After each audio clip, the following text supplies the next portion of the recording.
I'm just so saddened. I go back to 1990. That was the first combine that I covered, and Junior was there, and Keith McCants was challenging him and any other player, saying, "I'm better than you guys," and Junior would basically come back and say, "Listen, I'm better than all you too," but he always said it in a nice way. And so having been to that combine in 1990, every time I would be going down to San Diego to see a lot of the great Charger games, I mean, he was always even more gracious to me, and he was always gracious with everybody, both his teammates and in the media. And he was one of the more fun guys to cover. I mean, he would make big plays, he would celebrate, he would talk about it afterwards. Sometimes you go down to San Diego and pop over to his restaurant. He'd be there on a Saturday night before. I mean, it was just really, he was part of the community, part of the team, part of the environment. And, 5 years after his retirement, I was so much looking forward to being able to vote him in as a first ballot Hall of Famer. But now, like everybody, we all miss him because this is such a great person and great player that dies at such a young age.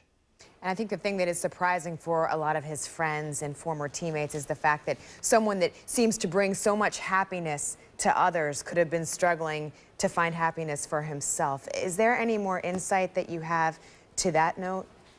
Well, I mean, I think this goes into so many of the National Football League players, and I think that more studies, more involvement, more participation have to be in because, Junior Seau was great around everybody. I mean, he was a person that was so generous with his time, his energy, everything else, but also, too, you realize once you get out of football, it's tough because you're so used to the game and he stayed in it so long, it was a tough adjustment for him away from football. Goes through a divorce, monetary problems, then other problems start to develop too. And, you've seen this so often. I think, what is the stat? About 75% of the players after they get out of football either go through a divorce or have money problems or both. And here was a case of Junior Seau doing this. And the emotional toll that it takes, it's one that you look at and you say, okay, are there ways to help? You know that there's people in both the Players Association and NFL that try to help in the transition outside of football. But unfortunately, there are so many casualties as we see with Junior Seau. Let's just hope with Junior Seau it brings more awareness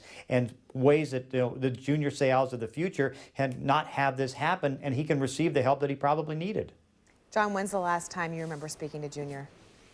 A couple years ago at a Patriot game. I mean, he played so long, and even though he was not the same player, he was still good. And being able to see him, I think it was another time I was in San Diego. He was just in the process of thinking about retiring, and he was over at the restaurant as he would be so often. I mean, those are the last times I've seen him. But it's like anything else. Even if he was just a role player, which in many ways what he was with the Patriots, he was always one of the first guys that you either go over to him or he comes over to you. He always remembered all the people that he knew through his career, and fortunately I was one of the ones at the start of his career, was able to see it at the finish too. I mean, a great player and a great person.